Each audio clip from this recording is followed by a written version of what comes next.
అందరికీ నమస్కారం. కోవిడ్ నుంచి మనం తేరుకోకముందే కొత్త ఫంగస్ మనపై దాడి చేస్తుంది. మామూలు భాషలో బ్లాక్ ఫంగస్ అని, సైంటిఫిక్ లాంగ్వేజ్లో మ్యూకార్ మైకోసిస్ అని అంటారు. అయితే ఇవాల్టి వీడియోలో మ్యూకార్ మైకోసిస్ లేదా బ్లాక్ ఫంగస్ బారిన పడకుండా ఆహారంలో ఎలాంటి జాగ్రత్తలు తీసుకోవాలో తెలుసుకుందాం. ఈ మ్యూకార్ మైకోసిస్ అంటే ఏంటి? ఇది ఒక ఫంగల్ ఇన్ఫెక్షన్. కోవిడ్ బారిన పడిన వారు, కోవిడ్ బారిన పడి రికవరీ స్టేజ్లో ఉన్నవారిని ఎఫెక్ట్ చేస్తుంది. అందులోనూ డయాబెటీస్ ఉండి బ్లడ్ షుగర్ లెవెల్స్ కంట్రోల్లో లేని వాళ్ళకి, హెచ్ఐవి లేదా క్యాన్సర్ లాంటి ప్రాబ్లమ్స్తో సఫర్ అవుతున్న వాళ్ళకి, స్టీరాయిడ్స్ అతిగా వాడుతున్న వారికి ఈ బ్లాక్ ఫంగస్ యొక్క ప్రమాద తీవ్రత ఎక్కువ. అయితే ఈ ఫంగస్ ఎక్కడ ఉంటుంది? ఇది మామూలు వాతావరణంలో ఉంటుంది, తడిగా ఉండే నేలలో ఉంటుంది, కుళ్ళి డీకంపోజ్ అవుతున్న కూరగాయలు, పండ్లు, వ్యర్థాలలో ఉంటుంది. మరి కోవిడ్ పేషెంట్స్కి ఈ ఫంగల్ ఇన్ఫెక్షన్ ఎలా సోకుతుంది? మనం పీల్చే గాలిలో నైట్రోజన్, ఆక్సిజన్తో పాటు కొన్ని రకాల సూక్ష్మజీవులు కూడా ఉంటాయి. బ్యాక్టీరియా, ఫంగస్, వైరస్ ఇలాంటివి ఉంటాయి. అందులోనూ ఫంగస్ కన్నా ఫంగస్ నుంచి ఉత్పత్తి అయ్యే స్పోర్స్ వల్ల మనకి ఎక్కువ అనారోగ్యం కలుగుతుంది. మామూలుగా ఆరోగ్యవంతుడైన మనిషిలోకి ఈ స్పోర్స్ ప్రవేశించినప్పుడు రోగ నిరోధక శక్తి వాటిని వెంటనే చంపేస్తుంది, కాబట్టి ఆరోగ్యంగా ఉంటారు. ఆల్రెడీ వీళ్ళకి కరోనా సోకింది, ఇమ్యూనిటీ వ్యవస్థ బలహీనంగా ఉంది, పూర్వపు అనారోగ్యాలైన క్యాన్సర్, డయాబెటీస్ లాంటివి ఉన్నాయి. కాబట్టి ఆల్రెడీ వీళ్ళది ఇమ్యూనిటీ వ్యవస్థ బలహీనంగా ఉంది, సరిగా లేదు. కాబట్టి వీళ్ళు తేలికగా ఈ బ్లాక్ ఫంగస్ బారిన పడుతున్నారు. మరి ఈ బ్లాక్ ఫంగస్ ఇన్ఫెక్షన్ సోకిందని ఎలా తెలుస్తుంది? దీనికి కూడా క్లియర్ కట్ సిమ్టమ్స్ ఉన్నాయి.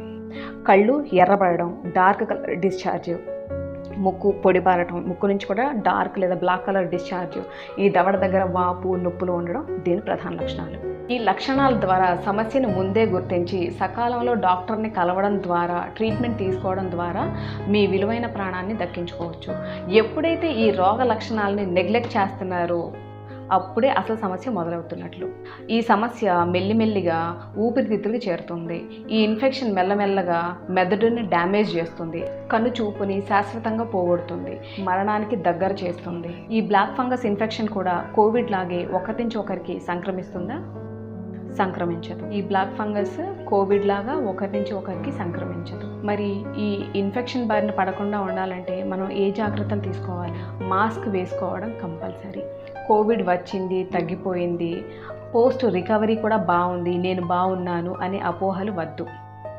ఎప్పుడు ఏ ప్రాబ్లం ఎటువైపు నుంచి ఎలా వస్తుందో ఎవరు గెస్ చేయలేరు. కాబట్టి ఎవరి జాగ్రత్తలు వాళ్ళు ఉండడం మంచిది. అందులోనూ ఈ మెడికల్ ఇష్యూతో సఫర్ అయ్యే వాళ్ళు మాస్క్ కొన్ని నెలల పాటు ఖచ్చితంగా వాడవలసిన అవసరం ఎంతైనా ఉంది. మరి ఇమ్యూనిటీ ఏమైనా బలంగా ఉందా ఇలాంటి ఫంగస్లు కానీ వైరస్లు కానీ వస్తే ఎదుర్కోవడానికి అంటే అది లేదు. ఎందుకంటే ఆల్రెడీ కోవిడ్ నుంచి ఇప్పుడే రికవర్ అయ్యి ఉన్నారు కాబట్టి కొన్ని నెలల పాటు మాస్క్ వాడడం కంపల్సరీ. అండ్ బలమైన ఆహారం, ఇమ్యూనిటీని పెంపొందించే బలమైన ఆహారం తీసుకోవడం కూడా చాలా ముఖ్యం. మీ ఏదైతే మెడికల్ ప్రాబ్లం ఉందో, if you are suffering from diabetes, you need to control your blood sugar levels. And if you are suffering from cancer and all, you need to take some dietary precautions. So ఇవి follow చేయడం ద్వారా మీ ఇమ్యూనిటీని పెంచుకోవాలి. పెంచుకుంటేనే, ఇప్పుడు black fungus అంటున్నారు, రేపొద్దున ఇంకొకటి వస్తుంది, ఏం వస్తుందో తెలియదు. కాబట్టి ఎలాంటి వైరస్లు, ఫంగస్లు ఎలాంటివి ఎన్ని రకాలు వచ్చినా కూడా మన ఇమ్యూనిటీ రెడీగా ఉండాలి మన కోసం ఫైట్ చేయడానికి. ఒకవేళ మీరు ఆల్రెడీ కోవిడ్ బారిన పడిన డయాబెటిక్ పేషెంట్ అయితే మీరు ఆహారంలో ఈ జాగ్రత్తలు తీసుకోండి. నంబర్ 1, ప్రతిరోజు మెంతులు 20 నుంచి 25 గ్రాములు మీ ఆహారంలో ఉండేటట్లు తీసుకోవడం. ఈ మెంతుల్ని పిండిలా మార్చి ఇడ్లీ, దోశల్లో కలుపుకొని తీసుకోవచ్చు, లేదా అన్నం మొదటి ముద్దలో ఈ మెంతి పిండిని కలుపుకొని తీసుకోవచ్చు. నంబర్ 2, దాల్చిన చెక్క. ప్రతిరోజు 3 గ్రాముల నుంచి 6 గ్రాముల దాల్చిన చెక్క తీసుకోవచ్చు. ఈ దాల్చిన చెక్కని పొడిలాగా చేసి ఉదయం పూట లేదా సాయంత్రం పూట నీళ్ళలో కలిపి తీసుకోవచ్చు. నంబర్ 3, కలబంద. ఈ కలబంద లోపల గుజ్జుని ఉదయం 1 టేబుల్ స్పూను, సాయంత్రం 1 టేబుల్ స్పూను తీసుకోవచ్చు. ఆహారంలో షుగర్ వాడకం, బెల్లం వాడకం తగ్గించాలి. గోధుమ పిండి, మైదాతో చేసిన బిస్కెట్స్, స్వీట్స్ లాంటి పదార్థాలు తగ్గించాలి. ఆహారంలో ఈ మార్పులు చేయడం ద్వారా మీ బ్లడ్ షుగర్ లెవెల్స్ని మెయింటైన్ చేయొచ్చు. ఏవైనా రిఫైన్డ్ ఫుడ్ మానేసేయండి. ఫైబర్తో కూడిన కాంప్లెక్స్ కార్బోహైడ్రేట్స్ తీసుకోండి. అంటే పొట్టు తీయని ధాన్యం, పొట్టు తీయని పప్పు, చెక్కు తీయని కూరగాయలు తీసుకోవడం ద్వారా ఫైబర్ ఇంటేక్ పెరుగుతుంది. ఇలా ఫాలో చేయడం ద్వారా మీ బ్లడ్ షుగర్ లెవెల్స్ మెయింటైన్ అవుతాయి. మీకు బ్లాక్ ఫంగల్ ఇన్ఫెక్షన్ రాదు. ఒకవేళ ఆల్రెడీ క్యాన్సర్ ఉండి కోవిడ్ బారిన పడిన వారైతే కనుక ఆహారంలో ఏ మార్పులు చేసుకోవాలి? వాళ్ళకి first remedy wheat grass juice. ప్రతిరోజు ఒక గ్లాస్ ఫ్రెష్గా దొరికితే కనుక గోధుమ గడ్డిని జ్యూస్ లాగా చేసి తీసుకోండి.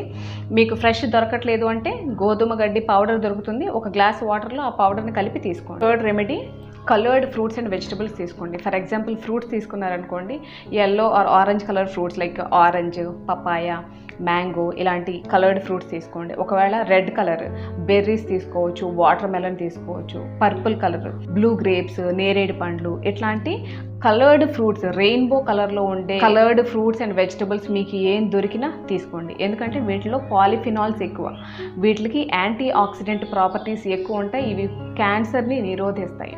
మీరు అస్సలు తీసుకోకూడనిది షుగర్ మాత్రం ఖచ్చితంగా ఎట్టి పరిస్థితుల్లో అస్సలు తీసుకోవద్దు. And cigarette smoking, alcohol consumption ఇలాంటి హ్యాబిట్స్ ఏమైనా ఉంటే అర్జెంటుగా మానేసేయండి. అండ్ థర్డ్ ప్రాబ్లమ్ అత్యధికంగా స్టెరాయిడ్స్ వాడడం. సో డాక్టర్ సలహా లేనిది స్టెరాయిడ్స్ వాడకండి. ఎంత మోతాదులో ఎవరు ఎంత మోతాదులో వాడాలో వాళ్ళకే తెలుసు. టీవీలో వచ్చినవి, ఇంటర్నెట్లో వచ్చినవి, ఎవరైనా పోస్టుల్లో పెట్టినవి ఎలా పడితే అలాగా స్టెరాయిడ్స్ వాడవద్దు. ఈ జాగ్రత్తలు పాటిస్తూ ఇమ్యూనిటీ పెరగడానికి కావలసిన ఆహారాన్ని ప్రతిరోజు తీసుకోవడం ద్వారా ఈ బ్లాక్ ఫంగల్ ఇన్ఫెక్షన్ నుంచి పూర్తిగా మనల్ని మనం రక్షించుకోవచ్చు. బై ద వే, ఇమ్యూనిటీ పెరగడానికి తీసుకోవాల్సిన ఆహార పదార్థాలు ఎలాంటివి, ఎలా తీసుకోవాలి అనేది నేను ఆల్రెడీ కొన్ని వీడియోస్ చేశాను. ఆ వీడియోస్ని డిస్క్రిప్షన్ బాక్స్లో ఇస్తున్నాను, యూ కెన్ వాచ్ ఇట్. కానీ మనం గుర్తుంచుకోవాల్సిన విషయం ఏంటి అంటే, ఇది కోవిడ్ లాగా ఒకరి నుంచి ఒకరికి ఫాస్ట్గా స్ప్రెడ్ అయ్యే రకం అయితే కాదు, కొంతలో కొంత నయం. కాకపోతే ఎప్పుడైతే ఈ బ్లాక్ ఫంగస్ యొక్క సిమ్టమ్స్ మనకి తెలుస్తాయో వెంటనే టైం వేస్ట్ చేయకుండా వెంటనే మీ ఈఎన్టీ డాక్టర్ని సంప్రదించండి. దాని ద్వారా మనం సకాలంలో ఆ వ్యాధిని గుర్తించగలుగుతాం, సకాలంలో ట్రీట్మెంట్ తీసుకోగలుగుతాం, మనల్ని మనం కాపాడుకోగలుగుతాం. కాబట్టి ఈ ప్రాబ్లం యొక్క అవేర్నెస్ అనేది ప్రతి ఒక్క కోవిడ్ పాజిటివ్ పేషెంట్కి తెలియాలి. So please forward the message to each and every Covid positive patient.